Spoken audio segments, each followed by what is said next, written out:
If you're listening to this podcast, there's a good chance that you're a hunter or you just enjoy the great outdoors. If you value your ability to hunt, now is the time to step up. There have been countless efforts to vilify hunters and denounce the legitimacy of the science-based wildlife management model.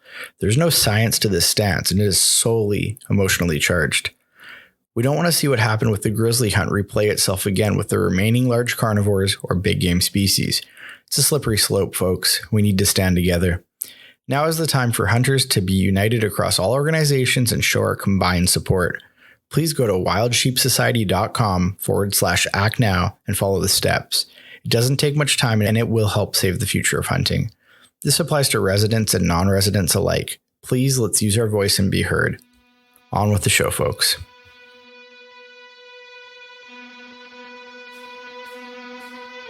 This is episode 21 of the Wilderness Locals podcast. On this episode, I chat with Doug Duren. Doug is a passionate hunter, farmer, land manager, and conservationist. It's not ours, it's just our time is something that Doug says, and it rings true with many of us. You can find Doug on Instagram at Doug Duren or at DougDuren.com. This podcast is brought to you by Kifaru International, the toughest hunting gear on the planet, bar none. Frontiersman gear. High quality, completely custom, handmade knives made in the heart of the Peace Country. And as always, we're brought to you by Just Shooting Arrows, BC's premier archery shop. It's like we're all trying to do the same thing, aren't we? Right? I was like, what does it matter whose name is on it? Like, none of this is for anything but the cause. Like, I don't know.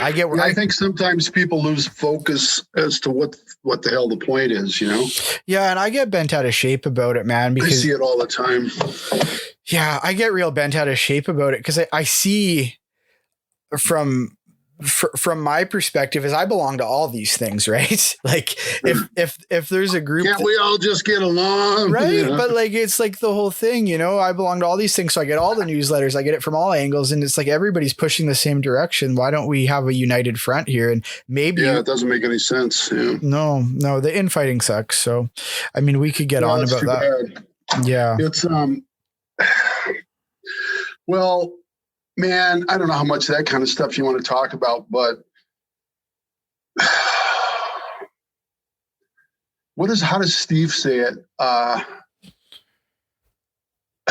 We're all in the same boat, but some of you dudes are shooting holes in the bottom of it. That's the truth. It is. You know, that's something like that. Anyway, and I run into that all the time too. I mean, you may see some of this if you follow Meat Eater and stuff, that there's like people who want to accuse them of being like, oh, they're owned by the Chernin Group, which isn't true. Mm-hmm.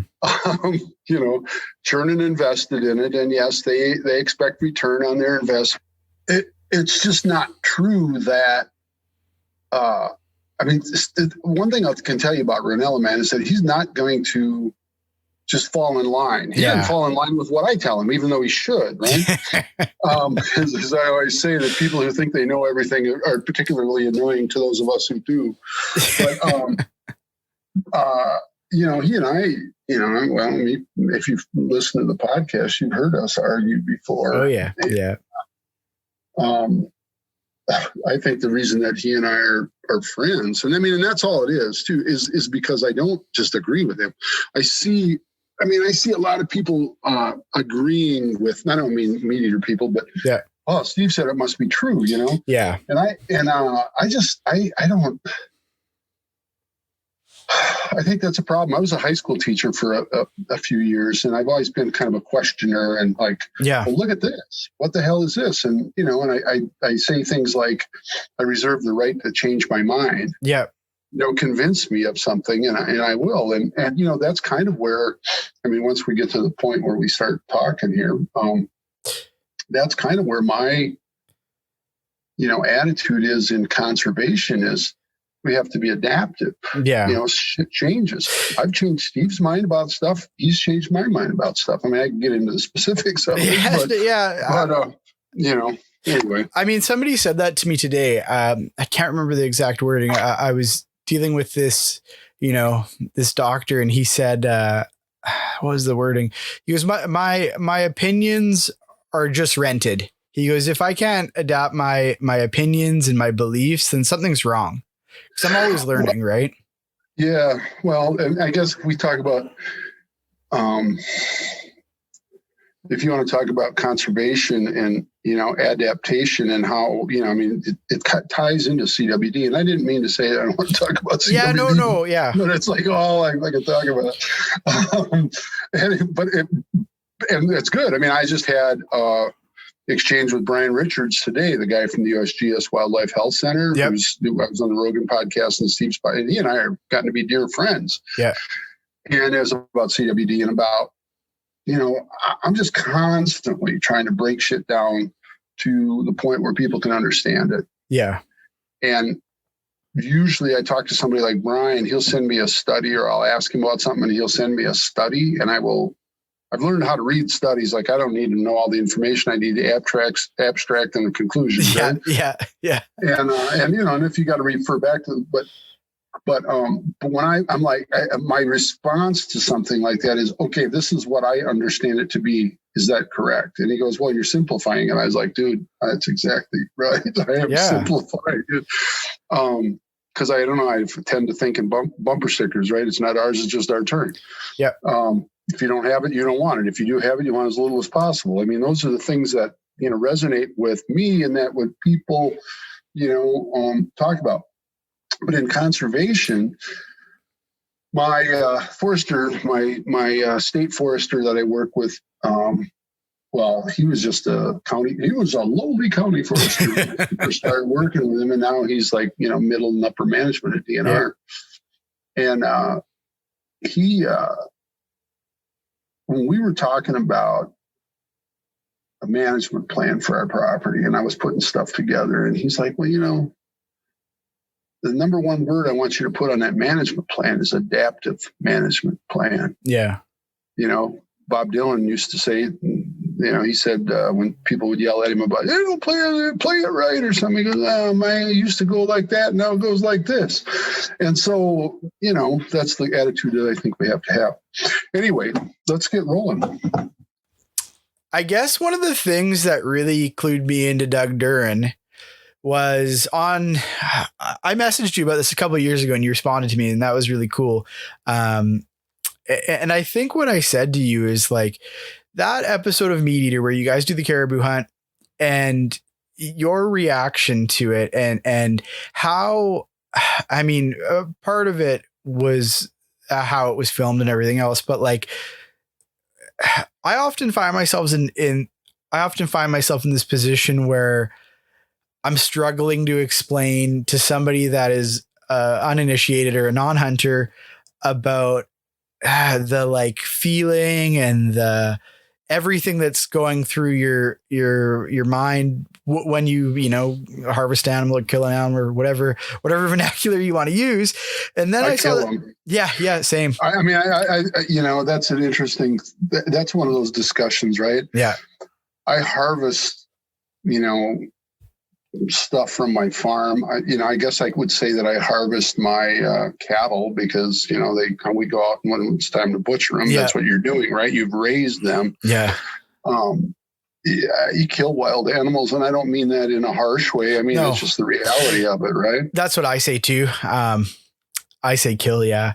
But yeah, so that scene on Meat Eater where you take the caribou and it's like, that's the closest I've been able to get to giving somebody an example of what it's like in that moment. And there's a cool scene and there's a lot of utility in it. And I've showed a lot of people that are like, hey, what's hunting like? I was like, it's like this.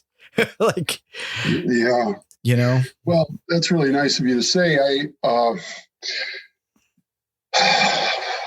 Even now when I think about it, it still affects me, but because I've killed a lot of whitetails. That's the only non-whitetail big game that I've killed. There's this somewhat misconception with some folks, that I hunt all over the place, and I don't. Yeah. I mean, 99% of the hunting that I've done is on our farm 2 miles south of where I'm sitting right now. Yeah. When I was doing research for you, when I was doing research for this podcast, I listened to, I think every podcast you've done in the last year or so. Oh my God. I just wanted backstory. Right. But, I heard you say that was going to be one of my questions, if you've ever headed out west. And, I found that super interesting, man. And there's something to say about getting good at one thing and learning it and getting in touch with the land. Right. Well, yeah. And I guess what I would say about that is this, and maybe you've never heard this me say this on another podcast. I am a casual hunter. And maybe that's why my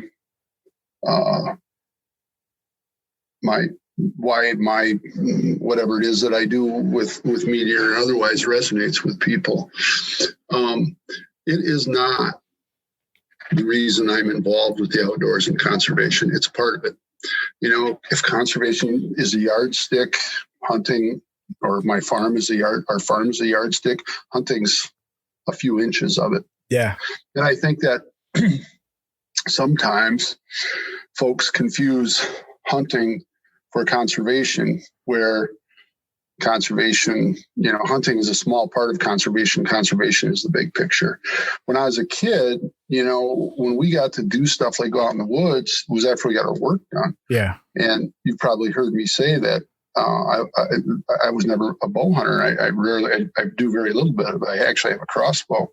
Go ahead and boo, you folks. But I have a crossbow, and mostly, and I also have a vertical bow, but I don't shoot it enough to feel comfortable with it, right? Yeah.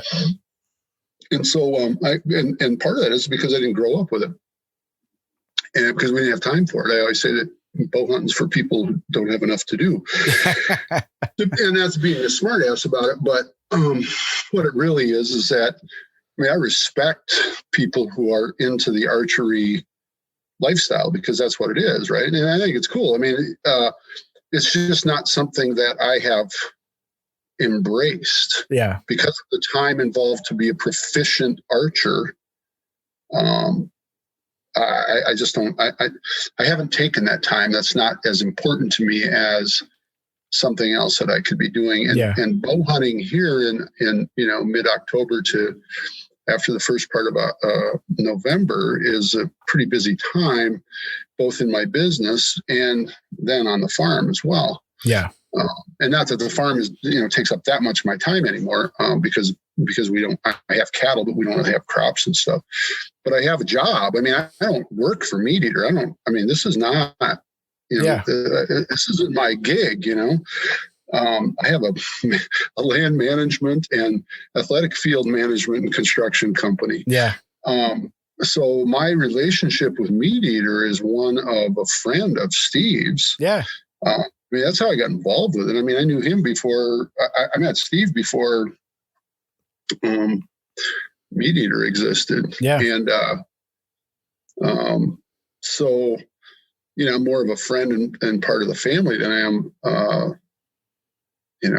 this other, this hardcore hunter and stuff. Yeah. And which is what those guys are and gals are. And so I don't really fit in anywhere there, except for a couple of things that, we've worked on. And I think that comes across in the shows and stuff and the caribou thing. So the opportunity for me to go to Alaska, I've been there 4 times. The first 3 times were the fish shack. Cool. With Steve and his brothers. And then, it's just funsies, and his brothers and some buddies of theirs. And I kind of got brought into it, and it was a blast. Yeah, no kidding. So I've done it 3 times. And then when we filmed the movie, or my part of the movie, Stars in the Sky, a hunting story, when we were getting done, Steve said, so, hey, man, we'd really like to take you somewhere. You've had us here. He'd been to my place. I think the first time we shot an episode was the 3rd or maybe 4th time he'd been to the farm. Yeah. And And then he came after that too, when we didn't shoot an episode. He says, you've always been so generous and welcoming, and you've done all this. You've promoted us. I mean, I was a supporter of Steve Rinella before anybody knew who the hell he was. Yeah. As an author, people knew him, but I saw something anyway. So he said, let's, where would you like to go? And I said, well, I'd like to go someplace that I wouldn't ever do by myself. I've been deer hunting in the boundary waters of Minnesota and Canada. And that was interesting. And I turkey hunted in Florida one time successfully. But other than that, man, and when I lived in Maine and New Hampshire, I never deer hunted out there. I grouse hunted, but that was just, opportunistic hunting. Yep. And coincidental kind of. But so when I said someplace I'll never go by myself, he goes, let's go caribou hunting in Alaska. Yeah. And I'm like, okay. And I'm in. Yeah. And so, obviously, if you think about it a little bit, there's got to be a bunch of folks around there. It's just not in that episode, it just wasn't Mark, Steve, and me. Yeah, right? of course. And so I was there with my friends, Giannis and I had become friends. Ridge, Chris Gill and I had become friends because we'd worked together a couple of times. Brody Henderson was along with us, and that was the first time that I met Brody. And then Dirt was along too. Garrett Smith was along too, and he's Dirt. Garrett's he's just a great guy, and we had done some stuff together, and so I was hunting with my buddies, and obviously that kind of situation and that comfort level with those kind of folks was important to me, and I wasn't trying to. I was just there being a part of it. Yeah. And I'm not being coy. I've done enough of it to know when stuff's going on, and when it's not, you're just hanging out. Yeah. Yeah. But we were glassing all day and we were doing all that. And if you remember it, Steve and I took off after a giant. And it was just crazy seeing all that. But I was overwhelmed by the whole experience, So then the finality of actually shooting one, the one I didn't shoot, the first one I saw, he was a hell of a nice bull. And Steve and I are standing behind this tree as we're hiking back up to where we had been glassing from. And he comes up over the hill and he stands there and he looks at us. And I'm like, man, he's a pretty good one. And Steve goes, yeah, well, he's not, and this isn't on the episode, but he's not as big as the one we were chasing. But I'm like, I was like, he said, but go ahead, that's it. And I was like, And I had this feeling that something else was going to happen. And it wasn't like, the truth is, it wasn't like I felt like I needed to kill a caribou. I at the beginning of that, when we had landed, we weren't there 2 hours getting set up and everything. And this grizzly comes up out of the bottom, and it was just incredible to see that. Yeah. So, I'm there with my friends. I'm in this incredible place. Some memories of my father and the fact that he never got to go to Alaska, which was one place that he wanted to go. And he was there with me. Yep. And then, I always get excited. If I don't get excited when I go hunting and see, even whitetails, any whitetail. Yeah. I guess if that doesn't happen to me, I probably ought to hang it up. Right. Yeah. But, that particular situation, it's kind of funny. I don't think I've told this story before, but, we were sitting on the side hill after Market shot his mountainside. And this was the next day. And, there's this caribou, and they're just, it's like they're all going in this one direction, but they're in groups and they're spread out. And you can see several hundred caribou at a time, but it's not like there's a whole bunch of them just coming at you. They're just all over, and you can see for miles up there, right? And there's these bulls coming up out of this alder and willow bottom, and one kind of peels off and he starts heading towards where our camp is. And I was like, hey, Steve, look at this one. Glassing him up, and he looks over and it's a really nice bull. And I'm looking at it. I look over and Yanni's looking at me like this. I was a little look on his face. And I was like, how about that one, man? He's going right up into the saddle line. Our camp is just over the hill. You don't want that one. I'm like, okay. So, he keeps coming up the hill, and we're glassing these other ones. And I was like, that's a nice bull. And he looks at it, he goes, yeah, he's a nice bull, but you don't want that one. The third time I said it, he just got up and walked away from me. And whenever Ranella goes, everybody else goes, right? Yeah. The camera crew goes, and Mark went with him and everything. And so I'm just sitting there, and I said, Yanni, why? And he goes, too easy. And sure enough, that's what it was. It was like he wanted me to suffer. Yeah. And actually, the experience that I ended up having then, when we saw that group quite a ways off, and we picked out a couple of nice ones in there, and then when we were close. I was shooting a 6.5 Creedmoor. Yeah. And that I was hitting stuff at 800 yards with it when we were shooting out on the range and stuff, with my friends from Vortex. And they're sending me all the ballistics and everything. And here's how I'm like, I shot that thing at 75 yards. So I've got all of these antlers and these animals coming through that stuff, It was exciting as it could be. Yeah. But I guess the one thing that does happen, and you probably, anybody who's hunted a little bit has had this experience where when it's time, you just like hyper focus, right? Yeah. And so Steve's like, right? Steve's talking to me like I never hunted before. It's pretty fun. And I know he was just trying to reassure me and steady me. And of course, everything about it. I can't tell you how much I love that guy. Yeah. Anyway, but I almost at one point just looked at him to say, okay, I got it. Yeah. But I was getting, because it's like the excitement doesn't really happen until, or the shakiness and everything doesn't happen until after you pull the trigger. Yeah. I think if you're, in that predator mode or whatever you want to call it. And that's what happened. I was ready, and we were talking about it. He says, I think it's a third one. Oh, I think it's a second one. And he goes, well, there's others coming if those don't, because we got in front of this group, and it was like, oh my God, they're just going to be right in our lap here. Yeah. It was just so cool. And that was adding to the excitement. And if you go back and watch that, the only bird I heard the whole time was that Camp Robber J or whatever it was that was right before I pulled the trigger.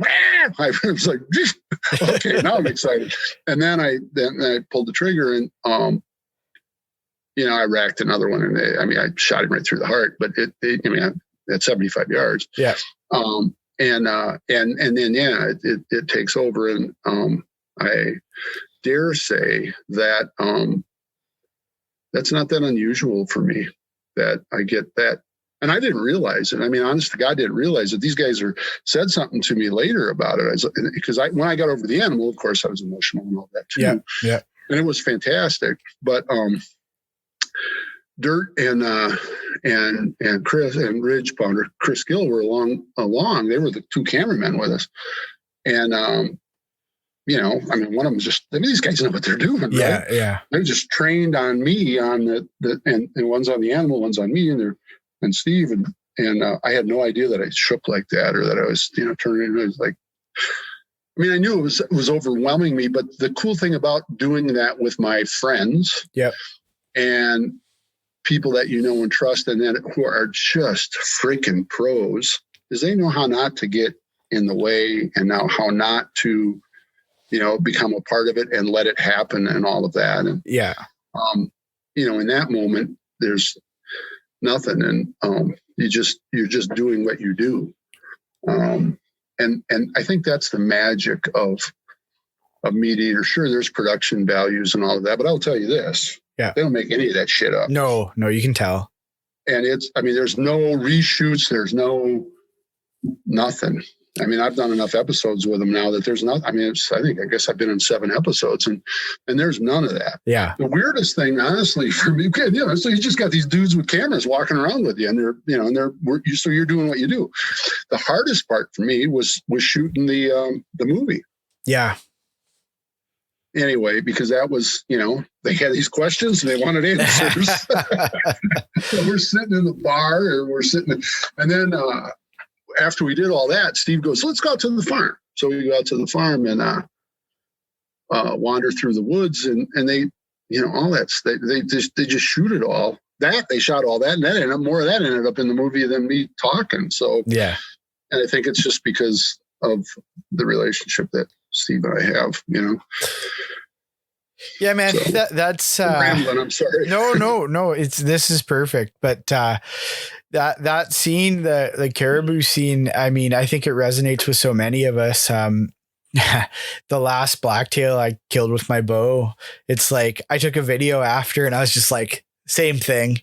I get like that with every animal I kill, and just when I saw that episode, I was like, man, that guy, that Doug Duren guy, that's a guy I'd like to hang out with. That's a good dude. Like you could tell from that episode that it was a genuine cool thing. And you could tell you're a thoughtful guy in that scene for sure. And yeah, no, that's one of the things that turned me on to Doug Duren for sure. Well, that's nice to hear. I'm trying, I don't know what I'm trying to do anymore. I'm 62 years old, and I'm, I've known Steve since I was in my late 40s. So, I don't know, your attitudes change over time. Yeah. But I had some good mentors too. My father was a great mentor. He was a hardworking guy. He was a World War II vet. Yep. He took us hunting. I mean, in fact, I think that part of the reason that Steve and I became friends was that his dad was a World War II vet. Yeah.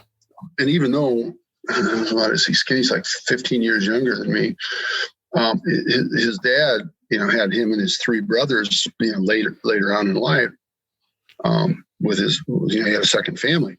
Yeah. Anyway,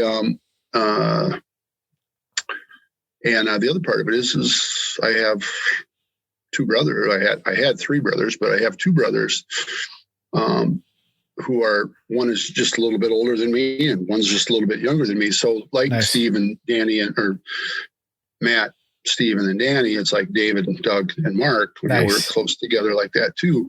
So, I mean, it's hard to explain, but I think that some of that relationship, understanding of each other is a part of it. Yeah. So yeah. And actually, if you look at the first step, my father's passed, but the first episode we did on the farm, my dad is on right at the end of it. And he's a character. And if you watch that episode and then take a look at a picture of me, you'll go, oh yeah, that's So yeah, he's right at the very end. He just says a couple of things, but he's funny. So, and he and Steve, he really liked Steve and Steve really liked him. That's awesome. Kind of connection. Yeah. That's awesome. Yeah. I mean, I think what the Meat Eater Boys are doing too, you just said, they don't do any retakes, none of it's BS. And I mean, I think that is a huge component of why it kind of transcends traditional hunting TV. You see the sweater that I'm wearing. I didn't buy this. My mom bought it for me. Like, well, yeah, nice man. Work, Mom. Good work, Mama. That's, that's tell her to go over to DougDuren.com and buy some for you. There you go. It's not ours. It's just our turn. No, but I think the Meat Eater stuff really resonates with people to the point where we're getting people outside of hunting looking at hunting as something that's not just dudes out with bloodlust.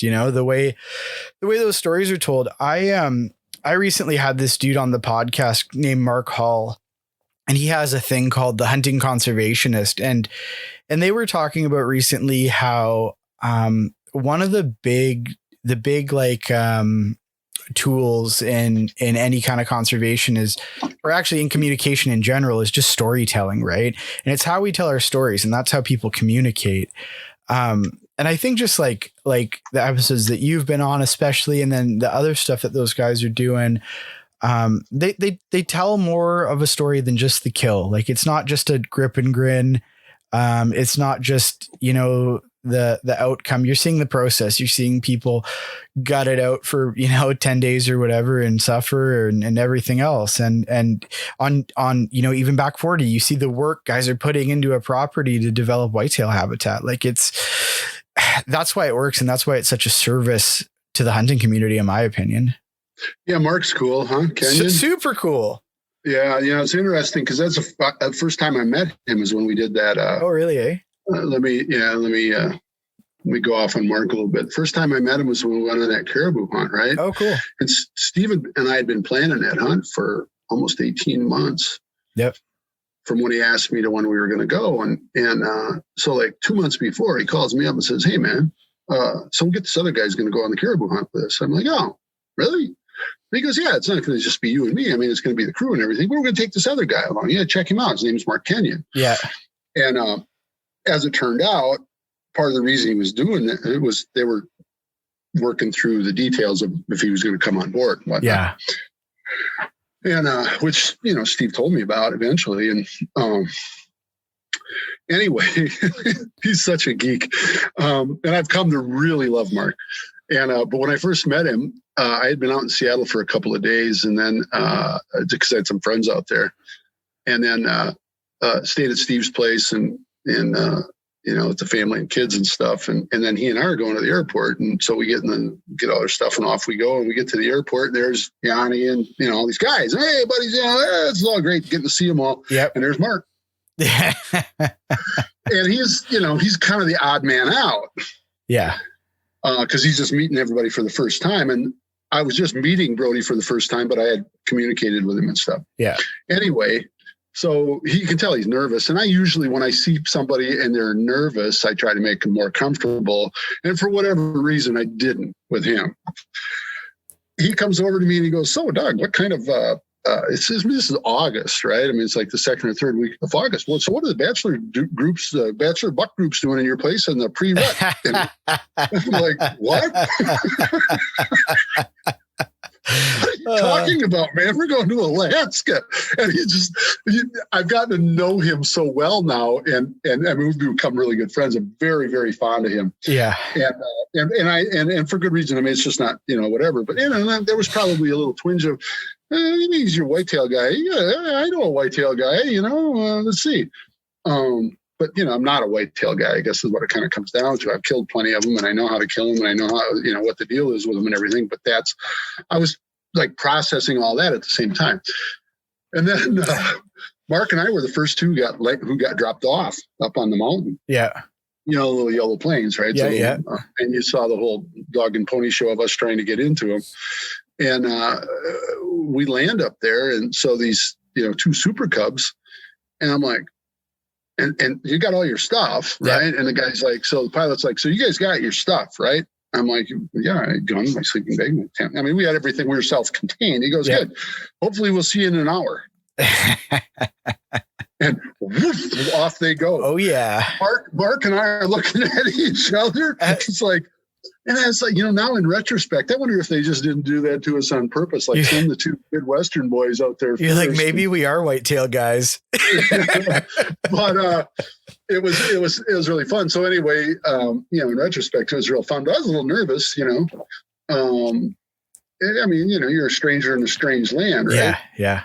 And I mean, Mark has spent a bunch of time in the mountains out west and stuff, but during the course of that week, I got to like him more and more, but he's just kind of a goofus, and there's this little nerdnik goofus part of him that I really like the music thing, right? So I did 2 Back 40 episodes, right? And that was something that we arranged and everything. And, and the second one last fall was the first time I'd been like out of our little bubble, was to go over and do that Back 40 episode.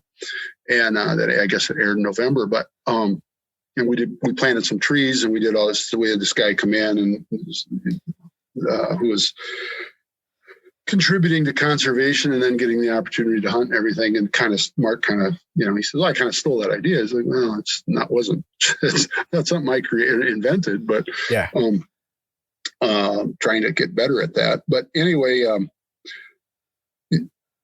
during I remember there was one of those Meat Eater Live things, and when they were in Michigan, and Steve said something about Michigan music, you know, and everybody, all those guys on the stage are like, oh yeah, you know, Motown and Bob Seger and the Silver Bullet Band. Somebody may have mentioned Ted Nugent. Yeah. You know, and they were talking about different songs, and he's like, Mark, what's your favorite Michigan music? And he goes, well, I don't really know. It's Steve, of course, wouldn't leave him alone. He's like a dog chewing on a bone then. He's like, so what do you listen to? He goes, well, I kind of like Billy Joel. So anyway, and I just about fell over when I heard it. But so anyway, when we were out there, when I was doing the back 40 thing, there were a couple of new cameramen that were the guys I had met before, but Ben O'Brien's there, and Ben and I had talked about music before. And anyway, we're sitting around like during lunch, and there's the four of us, and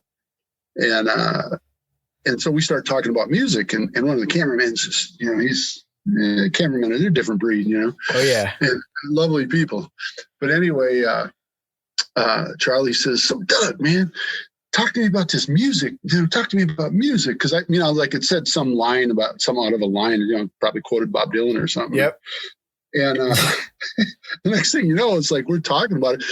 Well, we're talking about music. I ended up doing a Spotify song list called Back 40. You can go on there and find it. There's like, you know, 90 or 100 people that have listened to it. And so the whole discussion was about it. And I was like, Mark, we're going to get you hip to music. And it's like, oh no.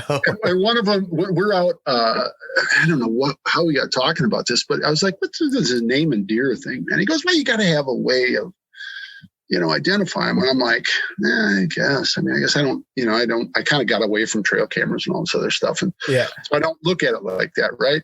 I mean, I didn't name it either. There's only been one deer named on our farm, the Standard. But anyway, we're like doing this stuff, and we're sweating, and I think maybe we're a little dehydrated, and, you know, starting to get a little delirious. And I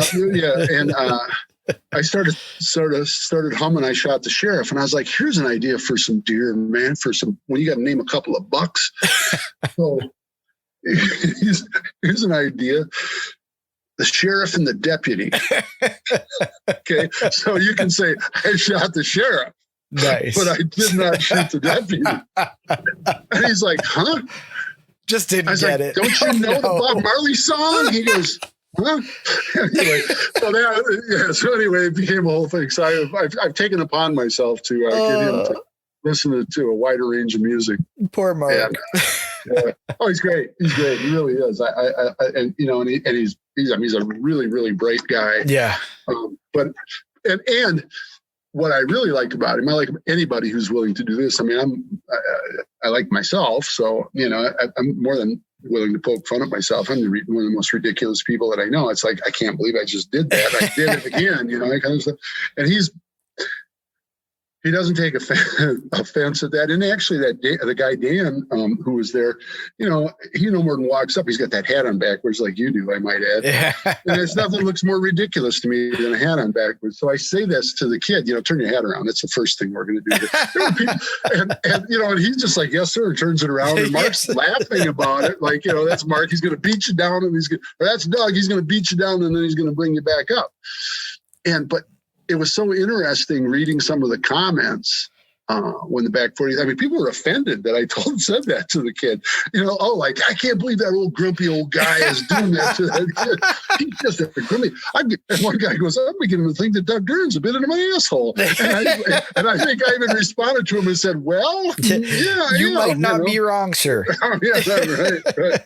So, that's the stuff that goes on in it all. And I think that, again, the personalities, you know, there's nothing fake about him at all. I mean, he might be a little more conventional, you know, like when it comes to the whitetail stuff and all of that. But what I dig about him is, here's this guy who decided at age, I don't know, 22, when he was getting out of school, that I'm going to just, you know, he's working for like Google or somebody. And he's like, I'm going to do this. Yeah, cool. And he did. He set his mind to it. And if you spend any time with him, you know why he's been able to do it, because he's driven. Yeah. He's thoughtful. He's good at what he does. Very focused, and he's really smart. And as I said, I've come to admire him. And part of it is sort of like, we were talking a little earlier about changing, adapting. Yeah. And what I've liked about him is that he has adapted and changed, and we've talked about that. I don't think that means he's going to stop spraying scent away on his trail cameras. But I don't think that we're going to stop doing that. But I'm looking forward to seeing him. If all goes well, I will see him sometime in May. Cool. So yeah. So looking forward to that. And he just called me the other day, or messaged me the other day. I was driving along and hey, I got this thing. Is there anything you want to say about trees? And so he had an article about 5 trees that every hunter should know. Yeah. And so I said some things about oaks to him and gave him a couple of quotes and stuff. But I mean, literally, my wife's driving and I'm just like doing it. And he says, well, I kind of need it right now. And I'm like, so yeah, when I get back, but sometimes that's the best way to do stuff too. Cause it's like he said, come on, spin this stuff off the top of your head, which I kind of can in the conservation sense. I know what I know. And so anyway, it was really fun. And Mark's a great guy. Yeah. And I'm sorry, I'm all over the place. No, that's fine. That's perfect, man. That's why you're here. I mean, Mark does seem like a cool cat. I listened to, Wired to Hunt before he was on Meat Eater even. And, definitely applied some of that stuff in the blacktail woods a little bit. But I also did not spray scent block or whatever on my cameras after I put them up. So, he gave me a can of stuff that smells like vanilla. Yeah. It's like scent. I don't remember what it's called now. Yeah. But and it's supposed to you spray it on yourself. And I'm like, dude, I smell like this stuff's vanilla. He goes, scent blocker or something. I don't remember what it's called. Anyway, I'm like, this is bullshit. But I was going out to do some still hunting one day, not this season, but in 2020, but 2019. And it was like Wednesday of our gun season, which the deer have just been getting shot at and harassed, and even on our farm because we have a lot of people. But that day, that morning, there wasn't going to be anybody there other than me hunting. Cool. It was the day before Thanksgiving, so I'm like, I'm going to go out and do a still hunter or a mooch for myself, I guess. But and I sprayed that stuff on me and.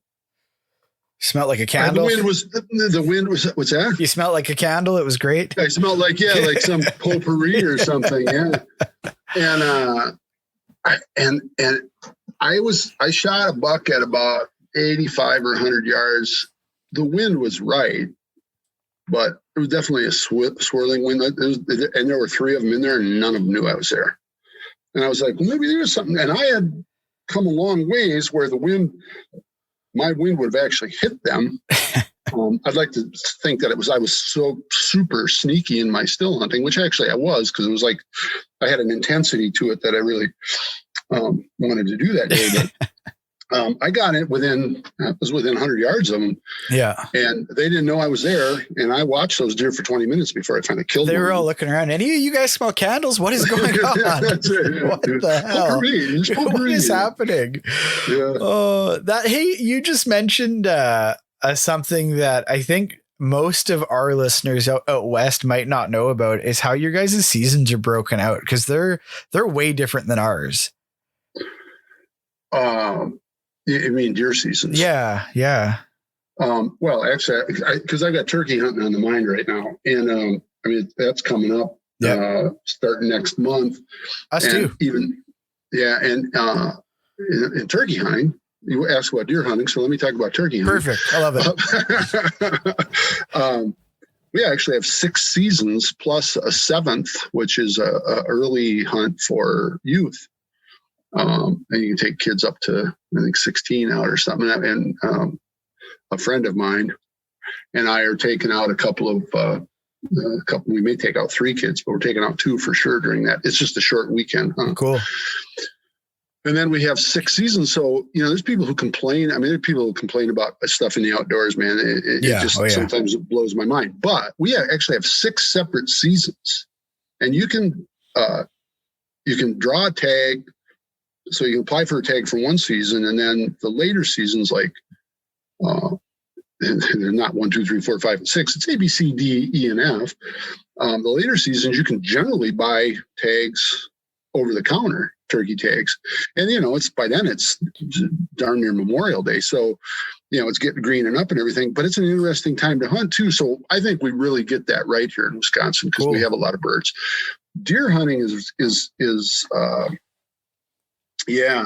it's really, there's a lot of stuff going on in Wisconsin with deer hunting, and our season structure, there's some of it that I'd like to change, and some of it's because of population and disease and that kind of stuff. But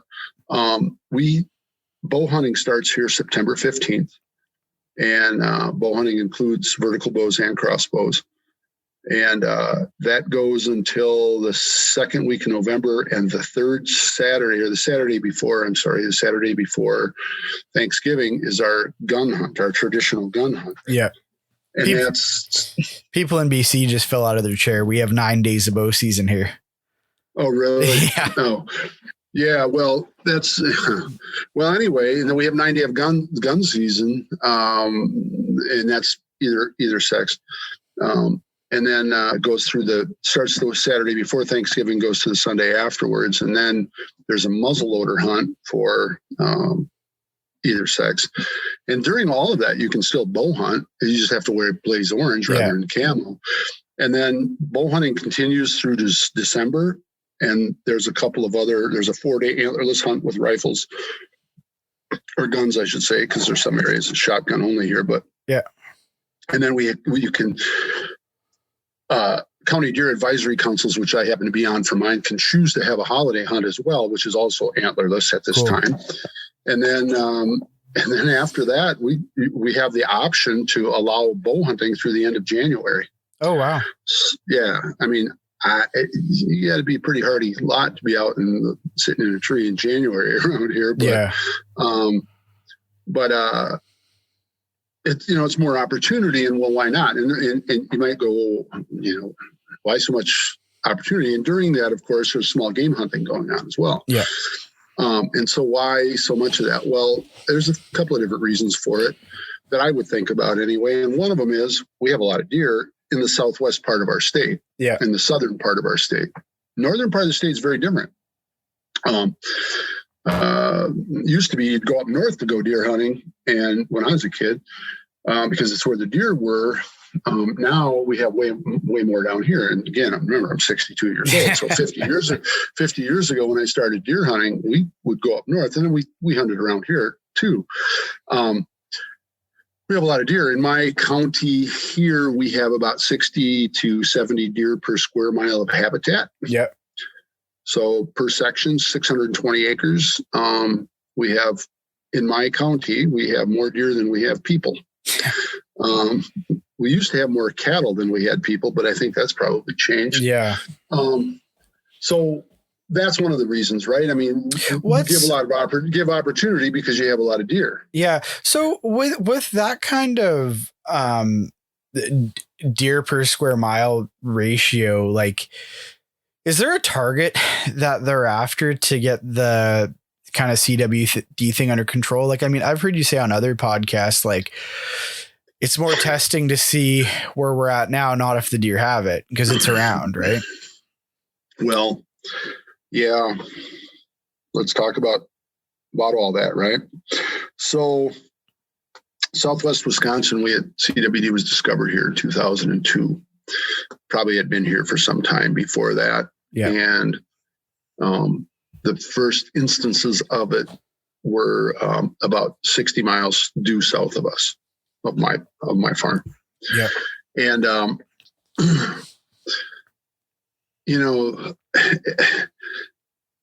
heck of a place for it to happen, because with high population numbers, and I have concerns about population for two reasons. One is disease that we'll talk about, but also because of the ecosystem and habitat imbalance, right? Yeah. So So just like let's think of another highly contagious disease that, the parallels to COVID really are interesting. And here's what it is. Where did COVID first, blow up? It was in urban areas where a lot of people close together. So the higher population, this isn't manned space flight, it's basic epidemiology. The closer animals are together, the more apt they are to get sick. Hell, out on the farm, it's basic animal husbandry too. Yeah. You get a sick animal, you separate it from the rest of them. Yeah, same. And I try not to have a bunch of them crowded together. Again, I'm trying to balance, trying to have pasture and hay and all of that. So to me, the whole thing just makes sense, right? If you have a disease that's highly contagious, first thing you do is to identify where it is, and the second thing you do is to reduce the chances of those who are susceptible to it getting together as much as you can. Yeah. So, 2002 it started, and they tried right out of the chute to let's see if we can eradicate the disease, because there had been some success with that. Yeah. A lot of people didn't take it seriously back then, right? And like a certain guitar player out of Detroit didn't help either, right? Yeah, well, he still doesn't. Whatever. No one with any sense can deny that it's a problem. Yeah, we were told, it'll peak at 10% prevalence and then flatten off. Oh man. Okay. There was that. Well, one, there was the whole, it's a fake news and it's a conspiracy and all the stuff that you heard about COVID too. Yeah. Anyway, I don't think they used fake news in 2002, but it was a hoax. Hoax is definitely a word that was around then. Yeah. I think anybody that lives in that country though, like I hunt Southern Alberta in the fall every year. One of the guys that contributes to the podcast here is a resident there. So he hosts me every year, but you go down there, you see deer burning holes in the ground because they're just doing circles. Like, there's no denying it's real. Well, no, there isn't, especially when you start to see. Yeah, I've seen them. Yeah, of course. The good news is I've only had one clinical deer on the farm that I've seen. Oh, wow. And my prevalence and my, based on anecdotally on our farm, we've killed in the last 3 years about 130 deer, 135 deer. I should add all those up. But we kill between 25 and 35 deer every year, and I should kill more than that. But we need a longer season. You need more opportunity. It's all that. And when I say we manage deer with guns, we don't manage them with bows and arrows. But I'm at 4 or 5%. Oh, that's great. Well, but I'm on the northern edge of where it's going through. So we're in the hot zone in the endemic area, which is not that far south of me now. Yeah, you said 20%, right? In the countywide, 20% of the deer it's a little more than that, but of the deer that are tested are testing positive, but in endemic areas. So it's very different than prevalence, right? Prevalence is there's more analysis done. All we're doing right now is just like testing deer for hunters. And then especially in the areas where we already know where it is. And then they're doing prevalence studies in particular areas. Yeah. But it's growing in prevalence and spreading. And prevalence is over 50% in bucks in areas by us. And I think we will find out as the rest of the work is done on 2020. Yeah. And some of the folks that I know that work on that will certainly let me know where it's at. Because anecdotally, I'm hearing from guys south of us who are like, we killed 8 bucks, 6 of them were positive. Oof. We killed 4, all 4 of them were positive. Ugh. People, and when people are telling me we killed 16 deer on our party, yeah, and 9 of them tested positive, and they put all the time into butchering all of those deer, and then choose not to eat it, and I choose not to eat it too. Yep. That's it's frustrating. So I mean, I've heard some people say, it's been reported to me, I guess I should say that, they're like, oh yeah, well, we're killing the big bucks for their antlers and the young does, and young does for the meat. And it's like, that's not really. Yeah. I mean, one, that's not good conservation, and 2, that's not good public relations. So No. I probably just shouldn't have said that on the podcast. But when that's being reported to you by people who look, hey Doug, here's what's going on by me, but I don't want you to say anything about it. Yeah. Or don't use my name because my buddies will, right? Yeah. I mean, there's all that kind of stuff. It's, yeah. That's difficult. Anyway, the interesting thing about it all is that we went through this thing of, and we saw a little bit with COVID, like, holy moly, what do we got to do? Yeah. Or, oh my God, everything felt contaminated, like with COVID. And I remember when we first deer that we killed when my buddy shot deer when we, the first year that we knew about CWD, and he goes, well, now what the hell are we supposed to do? Because it really wasn't. And unfortunately for Wisconsin, we were sort of the first, right? Yeah. Yeah. And then, the game managers and the biologists, the DNR at Wisconsin had the right idea. But they use this word eradication. We're going to eradicate the disease. And in order to do that, we're going to have to eradicate the deer. And, 20 years ago, if you'd said to me, Doug, we got to come to your farm and kill every deer on it, I'd have kind of said, yeah, I got a few more questions here. Yeah, no kidding. Now I'm convinced. I mean, if we could do that, yeah. If I thought that it was actually possible now, yeah, I would say, sure, let's do it. Sharpshooters, the whole thing. Yeah. I mean, I'd be for it.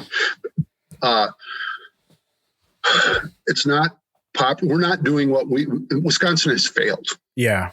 We have failed at it. All we're doing is watching. We're really good at some stuff in Wisconsin, but what we're really doing when it comes to controlling diseases, we're just watching it spread.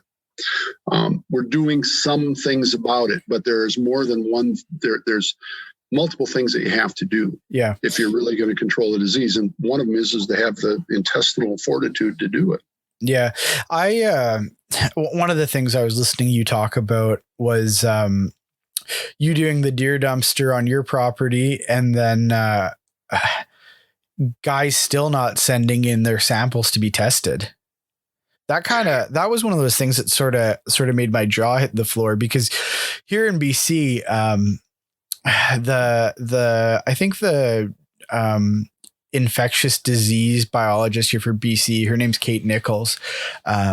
She runs that program, and there's yeah, she's great. She's awesome to deal with. I sent a deer into her this past season, and she phoned me, hey, your deer's good. Like, you can't, so good, so involved. But here it's mandatory. You have to submit, and there's freezers all over the place where there's possible CWD, and you drop it off. And I don't think most people are eating it till they get their test results back. Right. Well, yeah. Well, and I try not to be judgmental about that. If you choose to eat deer that are CWD positive, yeah, I'm like, okay, that's your choice. I always wonder if the same people would eat one that was clinical. Yeah. Yeah. Because if you've seen pictures or video of the ones that are clinical, if you shot that deer, would you eat that deer? Man, what's that thing that Ranella says though? The guy, oh yeah, I eat a CWD deer. And he's like, yeah, okay, I'm going to grind it up into a hamburger, cook it up, and I'm going to make you eat it in front of me. Are you still going to eat it? Yeah, well, he did that. He said that actually to Seth Morrison. But what Steve was talking to me, he was like, oh, I'll grind up some brain and some spinal column. Yeah. You don't have to do that. and I don't want to go too far into the science of all of this. Yeah. But, well, whatever you want. Yeah, but I don't want to go too far into the science of it because I would tell you to have a scientist on rather than me. But one of the things in the last Meat Eater podcast when we were talking about it was the macaque monkey study that was done partially in Canada, and it continues. Yeah. They fed, they gave them, put it into their brain. Yep. Some of them they did. And they injected it, yes, and some of them they did. 2 of them got it from eating meat from healthy looking CWD positive white-tailed deer from Wisconsin. Yeah. So, and with no other exposure. The stuff that people were focusing on, they fed them the brains of another one, and they did. I understand all that. They did that, but that was a cross section of the study. And my friend Brian Richards at USGS Wildlife Health Center, can talk to you about that. So, so what I see is this, and if you make that choice, fine, right? What I ask people about is, kids? I don't think that anyone should be making that choice for anyone else. Mm-hmm. And that's something that, usually I try to ask questions and try not to just say when people are like, what do you think, Doug? I don't think that. I think that if you want to eat meat that is CWD positive, go ahead. Yeah. I respect it even, right? Because it's known, at this point, it's never happened. There's some mutations and there's some things that are going on. There's some concern about it. But, and maybe I unknowingly ate CWD positive meat at one point, but might explain a lot. Yeah. But it also, it's very highly unlikely since the disease wasn't present in our area, and there wasn't surveillance going on. Anyway, but I would never. I would think that that's your prerogative and that's your personal choice. Yeah. But to feed that to somebody else, have people over for dinner and say, "Hey, I got some venison here." You better, and if it's from CWD positive deer, you better tell them that. And then because these prion-based diseases are such long, some of them take a long time to happen, like Creutzfeldt-Jakob's, which is the human variant of it. That and kids would be even more susceptible over time. Yeah. So I don't think that that's good policy, and I think that's just wrong. Yeah. To absolutely somebody else. And so then how do you know whether it's CWD positive or not? Well, the only way to do that is testing it, right? Yeah. In Wisconsin, we do a hell of a job, and I will applaud our DNR for this. They put effort and money behind testing. Anybody in this state who wants to have their deer tested can get their deer tested. We kill over 6,000 deer in my county. Yeah. We have over 30,000 deer in this county. We killed over 6,000 last year. About 1,500 got tested. Yeah. 1,600. So only a fraction, right? Less than 30% of them get tested. In the dumpster that I have out there, and we make it easy for people to get a deer tested. It's not like you got to take some long place. I've got a self-service kiosk right out at my farm. On an antlerless deer, you can lop the head off. If it's an antlered deer, if you're not going to, even if you do cape it out, you just take the lymph nodes out, you can put them in a bag. It's not that hard. Yep. Or you can go 7 miles away to my friend's store and they actually will do it for you. I would do it for people, but I send them to her because she's actually employed for a few weeks during the season by the DNR to do that. And I want her to she gets paid per animal. I want her to get paid for that work. Nice. It's a little old country store, and it's hard. Deer hunting used to be her Black Friday, as it were. Yeah. But she no longer has gas pumps, and because we don't do in-person registration anymore, her big buck contest, all those things. It's just like they just kept whittling away at what Sharon can do at her make a living at her store. So. Yeah. Anyway, it's easy to get deer tested in Wisconsin. Yeah, that's great. Yet in the dumpsters that I put out and that other people put out in other areas, more deer than not are not tested that are put in there. Yeah. The carcasses. So you wonder why that is. Well, I'm not worried about it. Never will be. Okay. Now, I will say that over the last 3 years when I first started the dumpster program, I mean, the one old buddy of mine from high school lived around here his whole life, and he was throwing his carcass in the dumpster. And I was like, "Oh, good. You want to get it tested?" He goes, "For what?" I said, "Chronic wasting disease, CWD." CWD sounded like Homer Simpson. Yeah. CWD, is that stuff still around? I'm like, okay. So I kind of explained to him, what was up and everything. He goes, "Oh, it's great that you're doing this dumpsters thing, because I hate to see the carcasses just end up in the ditch," which apparently he was telling me where he had been throwing his carcasses before. Yeah. And not that that's necessary. Putting a carcass back out on the land is not necessarily a bad thing, but not if it's a CWD positive one. Of course, yeah. And so actually we hang, I have an old milk house that we've turned into a cooler, and we'll hang them and wait until we get the results back. And after I bone it out, then, I'll take that skeleton. If I find, well, obviously I'm not going to bone it out if I find out it's positive. So we skin it and hang it. That's what we do. And, but I take that, if it's non-positive, I'll take those bones out and put it out back on the landscape for the raptors and goes scavengers. Back to the earth anyways, right? Yeah, right. Yeah. As opposed to, you start talking about tonnage of bones, man, in a dumpster. There's a lot of deer. We kill a lot of deer in Wisconsin. Yeah. Yeah, no doubt. So, yeah. And man, I really do appreciate you being on the forefront of that. And, a lot of the stuff you say is what kind of informs the public on that. I don't think there's enough people talking about CWD. And I'm sure some of the stuff that you have said has made me pay much closer attention to it. Like when we're out, whitetail hunting in southeastern BC, it's like we're extra careful. That stuff comes out as soon as it goes into the bag. And then we're real careful with that carcass, how we deal with it. Right. Well, thanks for that.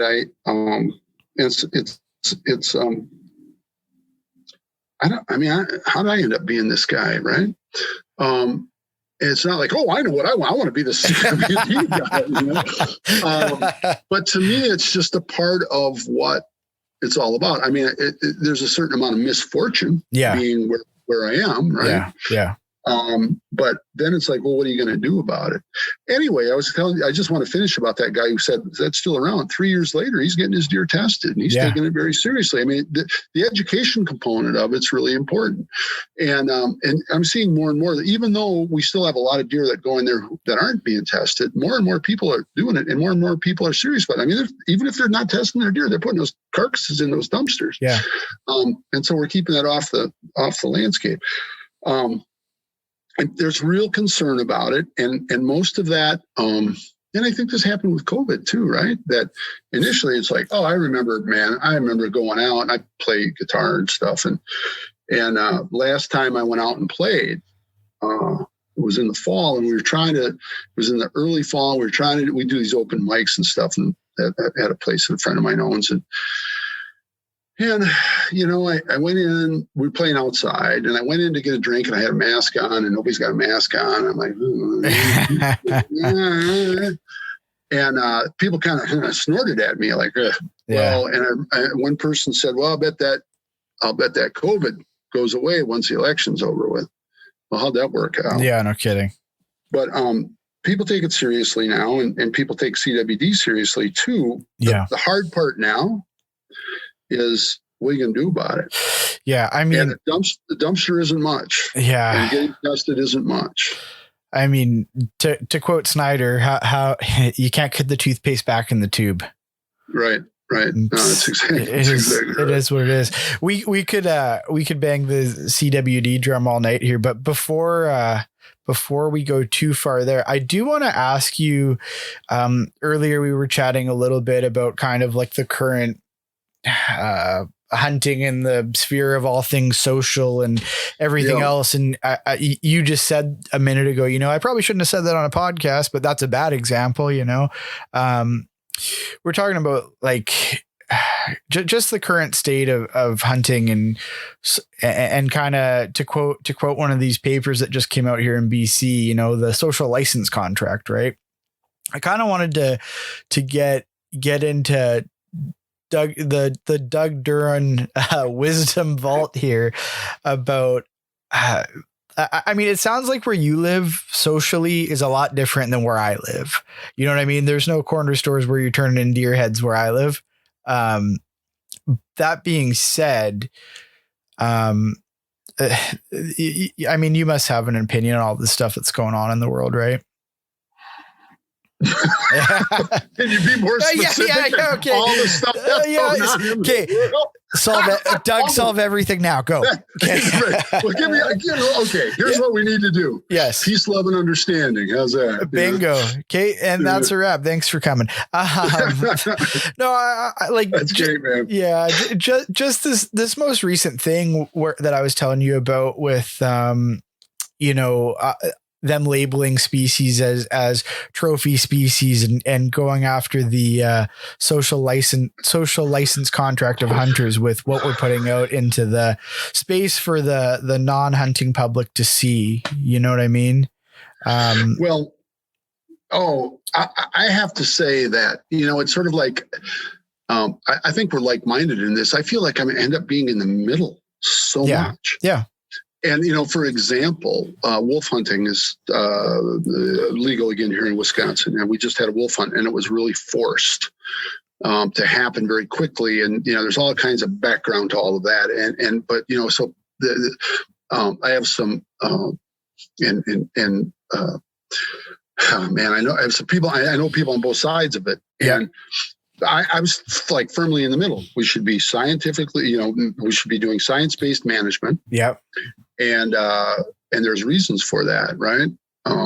Same way it is with can be with coyotes, but they're slightly different. Yeah. Personally, I'm not interested. There's a lot of hunting. There's a lot of things that I'm not interested in. But I don't necessarily begrudge other people from doing it as long as it makes sense. A dear friend of mine who will remain nameless at this point, but I was on a panel about coyote hunting. Yeah. And if you've learned about coyotes, you know that they have this self-regulatory thing where if you kill a bunch of them, they just have more pups, to get and do all that. And that, you wonder about the term carrying capacity. But what my friend said was, I see. I'm just fine with hunting them. I just wish that people would be more thoughtful and respectful about it. Yeah. As opposed to this, there's a lot of this in your face stuff, and it's sort of the extremes of both sides. So the wolf hunt, the gray wolf has recovered in the Great Lakes. We don't have them down here. And so it's not something that and when I say we don't have them down here, there's some packs that are relatively close. So they start coming into this area. I guess we'll burn that bridge when we get to it. Right. Yeah. But my attitude about it is, and it's not, that's not something I'm going to eat, because I kill plenty of animals that I've had issues with, like woodchucks. And actually I have a dear friend who said, well, you ought to be eating them woodchucks, man. Well, next time I'm going to, just never did, but, feral cats,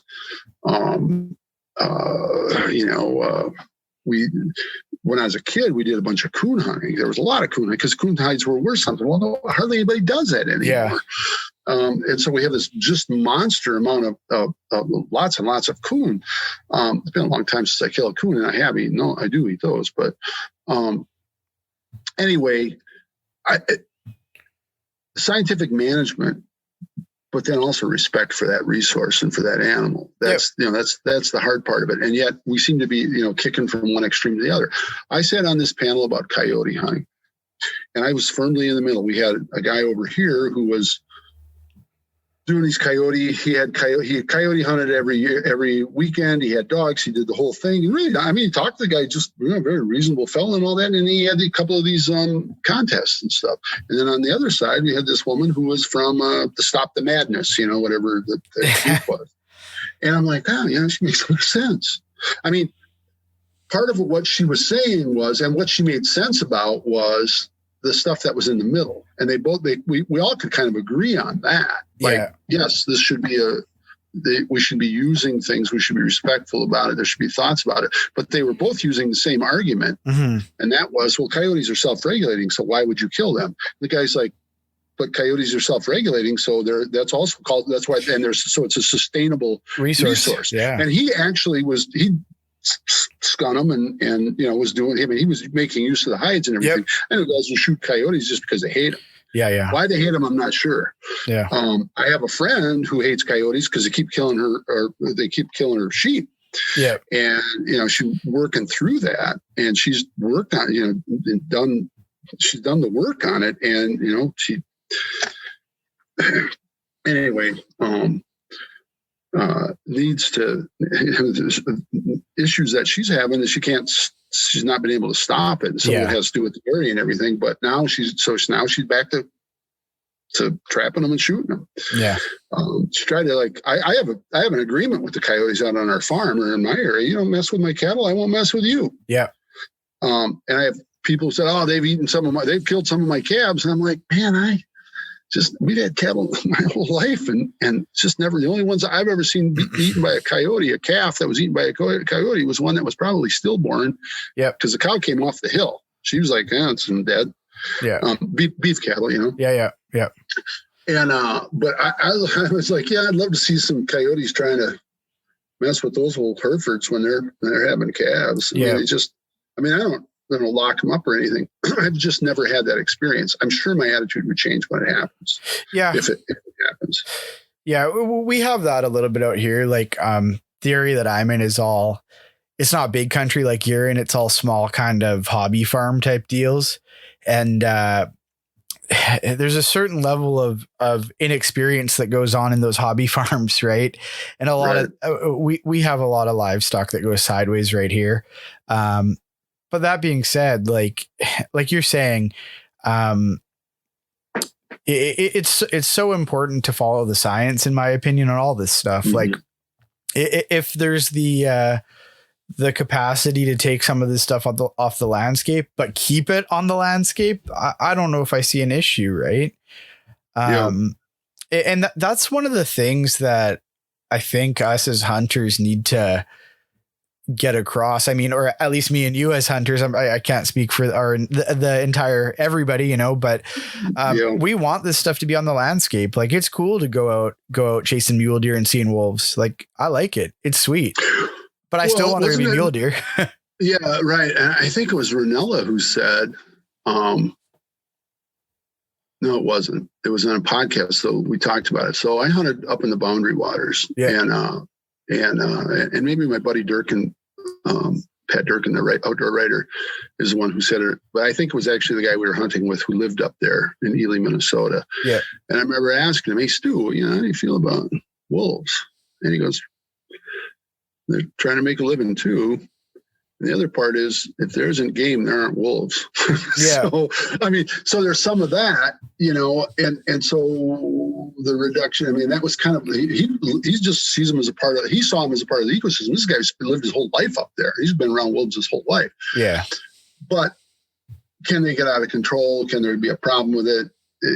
Clearly. And so at some point, that's why we have this thing called the Endangered Species Act. And we have these things like, what are recovered numbers? Yeah. The hatred of them is a different thing. I'm not saying I'll never hunt a wolf, but I don't have any intention to. Yeah. I like to say in conversation when we talk about things like management, and, you and I talked earlier about adaptive management, right? Yeah. Is that things change. The wolf situation has changed. It may change that all of a sudden I'm having a problem with coyotes. If that happens, then we will. Then I will. But I don't. So I'm not, because I understand this science that there is a balance. But I'm not going to begrudge guys. I still let guys coyote hunt on our place. They call them, and then there's some guys who run them with dogs around here. But when I start.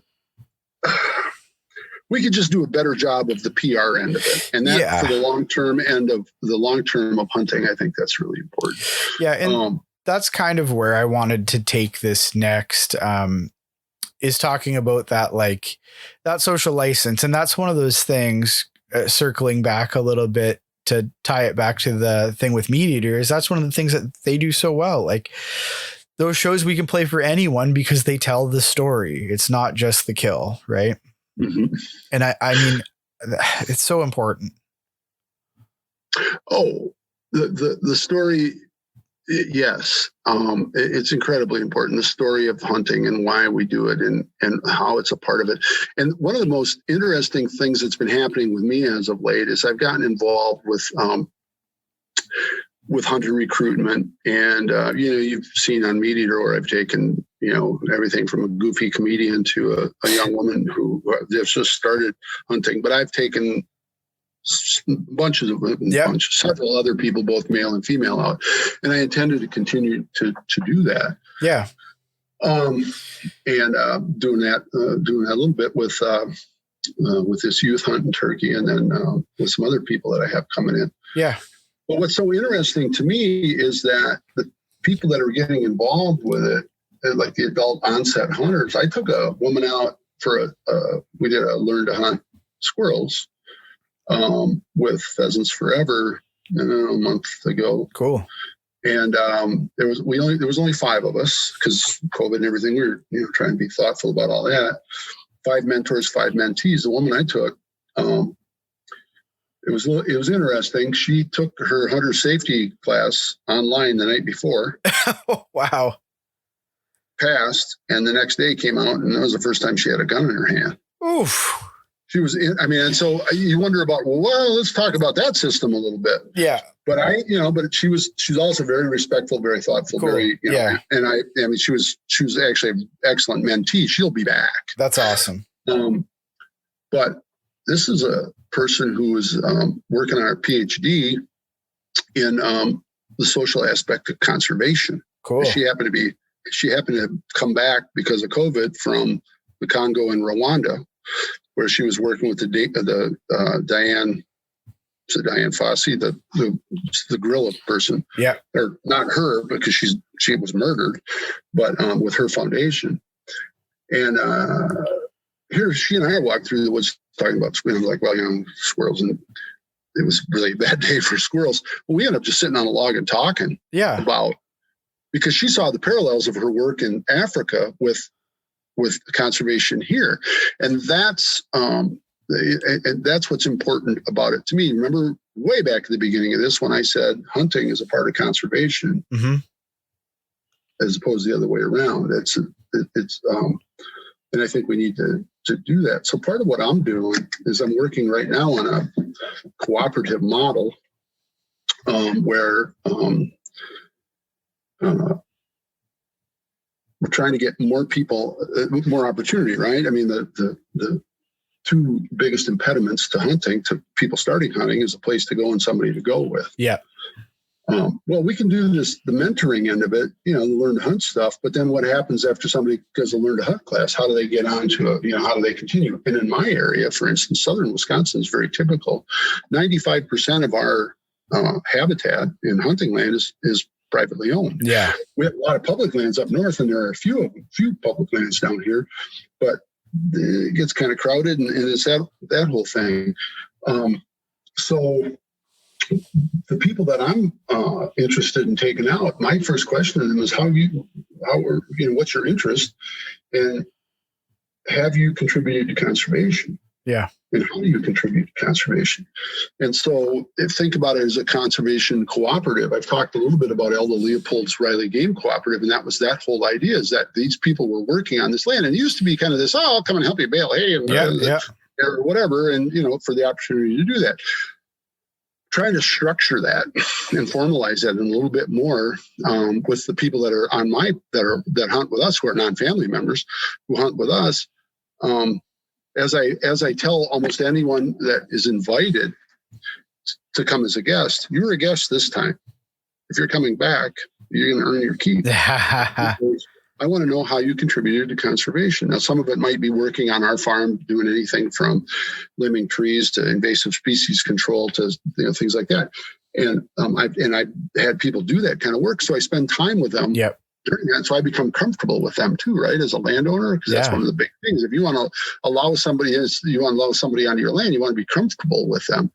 But then also, I've invited everyone who gets invited to my place repeatedly is making a contribution to conservation somehow. Some of it might be that they, the work that they're doing where they are. One of the guys who hunts with us now,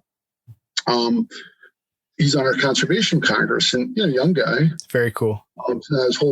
Even as old as you, and he says to me at a conservation congress meeting, I say, "How you doing?" Just shooting the shit about hunting, and he goes, what are you excited about turkey hunting? And he goes, "Well, I was, but I lost my place to hunt, and so now I'm figuring that out, and I think I got another place, but I've got some public land and all that." I was like, "Well, let me know." Because what season you got? And he tells me, again, 6 seasons, right? Yeah. He tells me, I was like, right now, I only got a couple people hunting the place. You'd be welcome to come out. Nice. And I'm going to tell you why. Because you're here tonight, volunteering your time to do this. Yeah. That makes a difference to me. And that's important to me, as opposed to a program. We have these access programs, voluntary public access. Landowner gets paid to open their land up, which is great. The problem with it is a lot of people drop out of it because everybody and their dog can come there. Yeah. There's no control over it. It's like just turns private land into public land. Yeah. And I don't know if you run into this out there, but you will hear more horror stories in our area about confrontations on public land because there's so little of it and there's all this pressure on it. Yeah. So I'm trying to encourage more conservation. I'm trying to encourage more access. But I'm also not expecting people to just expect that, "Oh, hey, Doug, can I come hunting on your place? I'm a nice guy." They're like, "Hey, I'm a nice guy. Can I come hunting on your place?" Yeah.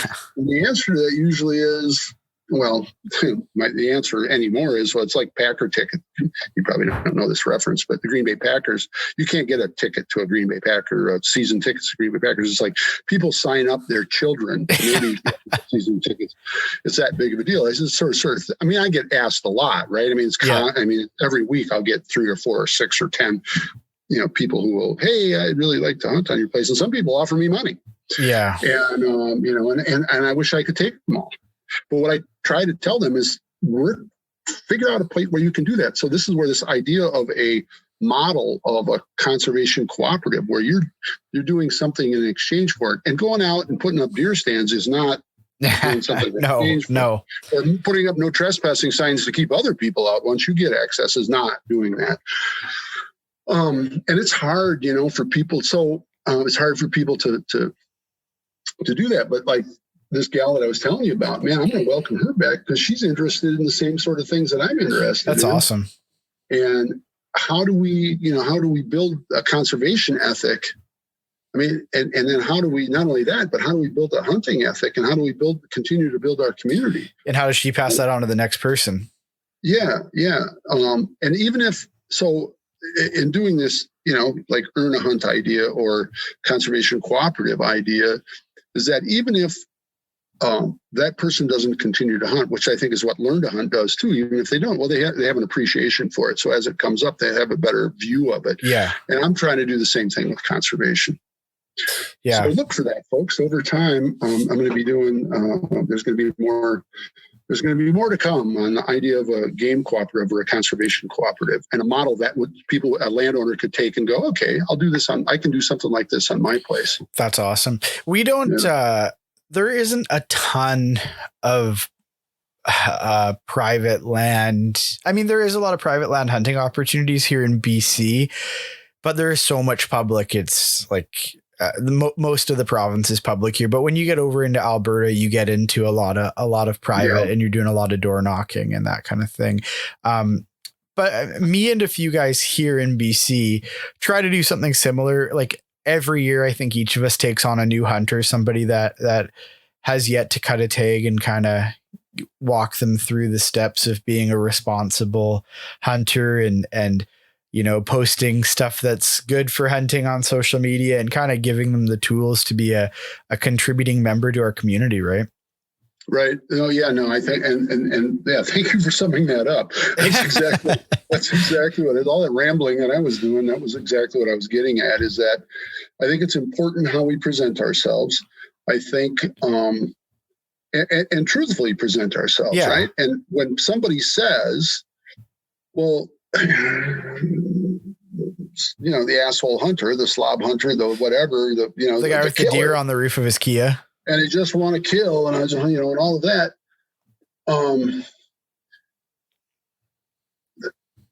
You want to make sure that, one, those folks are getting the true picture, because just because somebody's got a redneck bent doesn't mean that they're an unethical hunter. And what you see, just because it makes you a little uncomfortable, doesn't necessarily mean that that's a bad person or a bad guy. Yeah. But then you also want to talk to that hunter, that person, and go, hey, tone it down a little bit.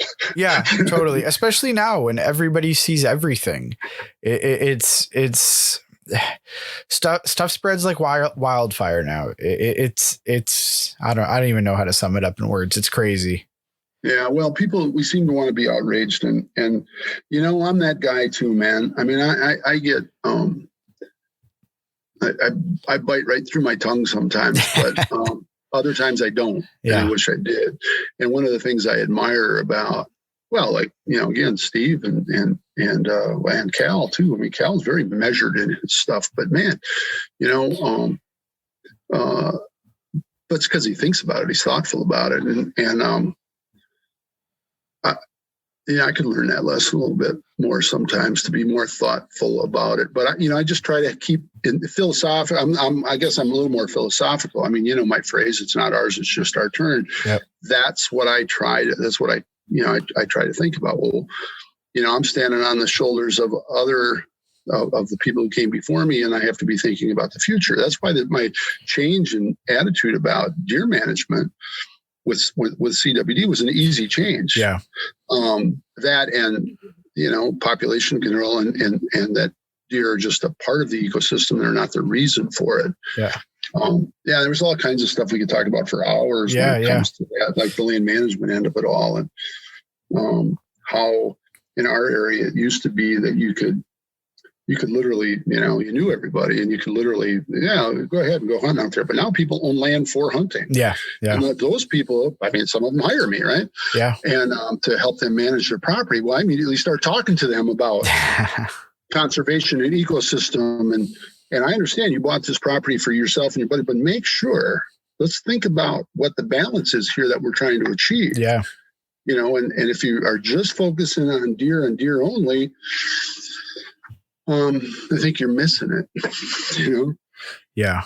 Well, I can say with complete certainty, Doug, that you're paving the way for generations that come after you, and for guys that are the same age as you now, you're a good example to follow. I mean, I told a few of my buddies that are my age, in their 30s, oh, Doug's going to do the podcast. And they're like, no way, that's awesome. So your impact is far and wide. So, well, that's really nice to hear. And that's why I'm willing to take, whatever time it is that we took here tonight. And I really appreciate you, reaching out. Thanks.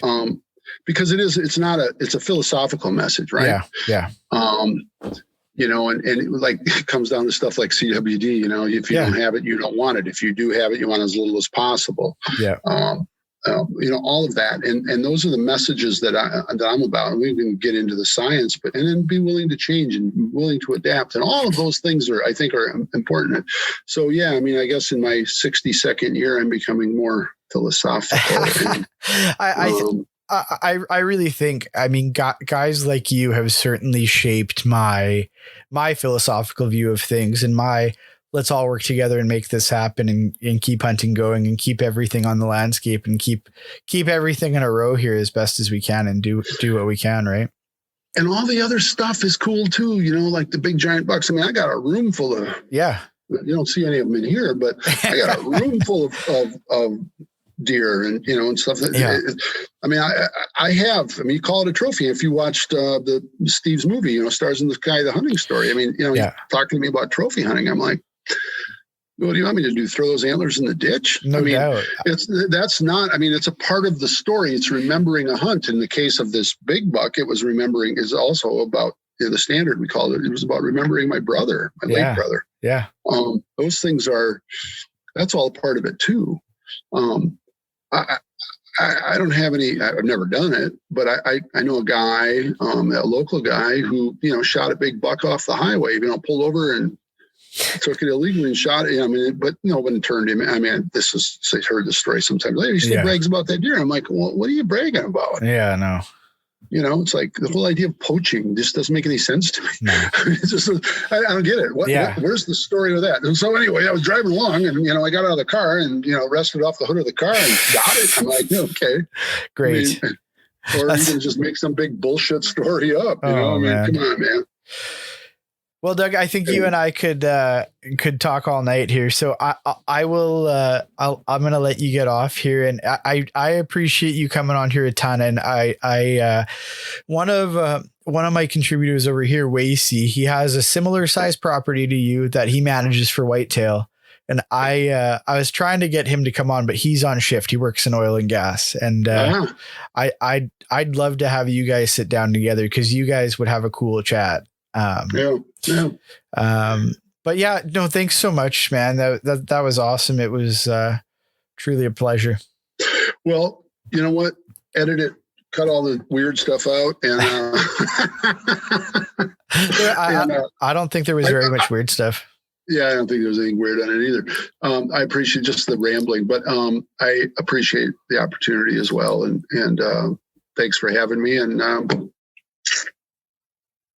who knows what the future brings, Thanks for listening to the podcast. If you enjoyed it, subscribe and follow us on Instagram at Wilderness Locals, or check out the gear at our website, www.wildernesslocals.net.